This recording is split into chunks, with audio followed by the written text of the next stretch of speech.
In this video, I'm continuing my series of trying to teach wing foiling skills immediately after learning them myself, while it's still fresh in my mind. Realistically, what teaches the jibe is trying it hundreds of times and failing, so that your body can learn all the different ways that don't work and the fewer ways that do. There's probably not much shortcut to that unless you're naturally gifted, in which case you likely don't need this video, but for everyone else, here's how I approach learning to jibe.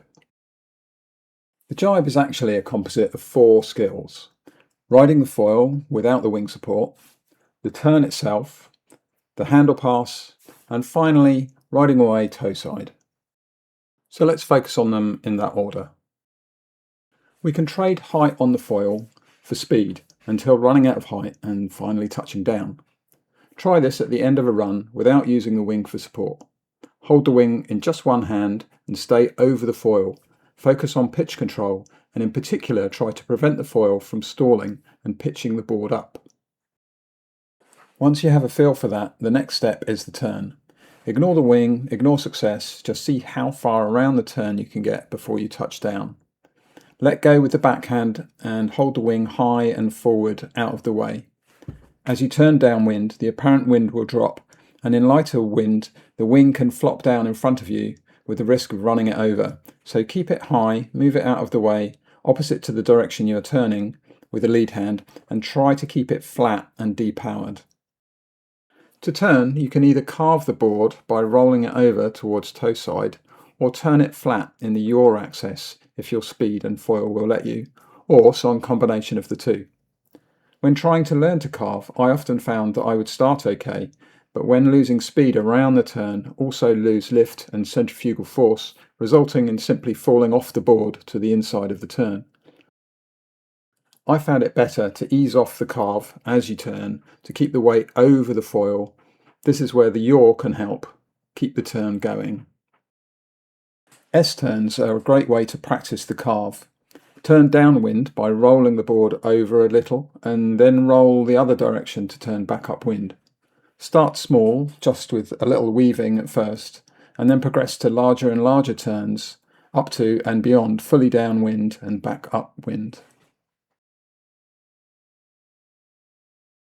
A key realisation for me was that you don't necessarily have to turn 180 degrees around the turn all in one go. You can start by heading downwind at 45 degrees, and then you only need to turn 90 degrees to be going 45 degrees in the opposite direction.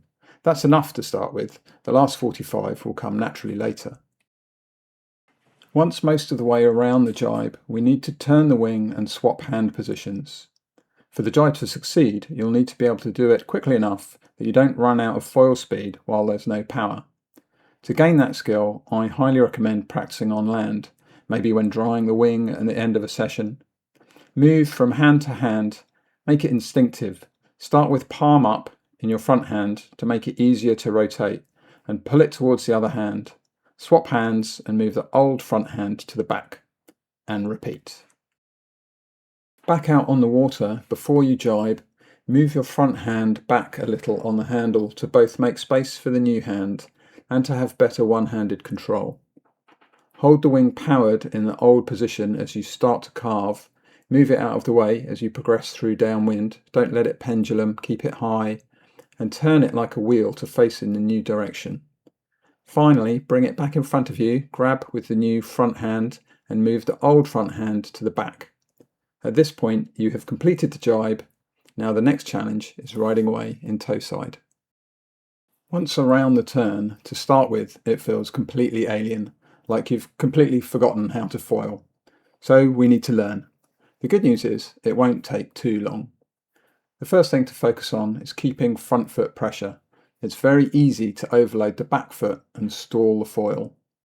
The biggest breakthrough for me with this was not trying to go back across the wind to start with, but instead just staying heading 45 degrees downwind and focusing on being balanced over the foil. This will give reduced power in the wing, so won't work in light wind, but you only need enough to stay on foil. Ride the board flat and head straight towards the wing, peeking between your arms, around the leading edge to see where you're going, and underneath the wing occasionally to check for other water users coming from other angles. You can also practice your toeside riding while taxiing. It doesn't look pretty, particularly on an unstable skinny board, but it all helps. While taxiing heelside, you can swap feet into toeside to try to take off. I wouldn't recommend trying to swap feet toeside while on foil yet, as switching to a stance you don't yet have instinctive balance for is a recipe for really messy crashes. Once your toeside riding starts to feel more stable, you can start to ride closer to upwind.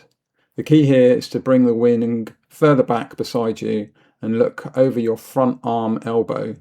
You'll be able to rail the board over more and gain some more angle. The jibe from toeside back to heelside is much easier, as once you've got this far you have all the skills you need to do it. So just start with the carve, spin the wing, and once you are passed directly downwind it will immediately feel natural. That's it for this video. I hope you found some of this useful. If you did, I'm sure you know what to do. Thanks for watching. Bye bye.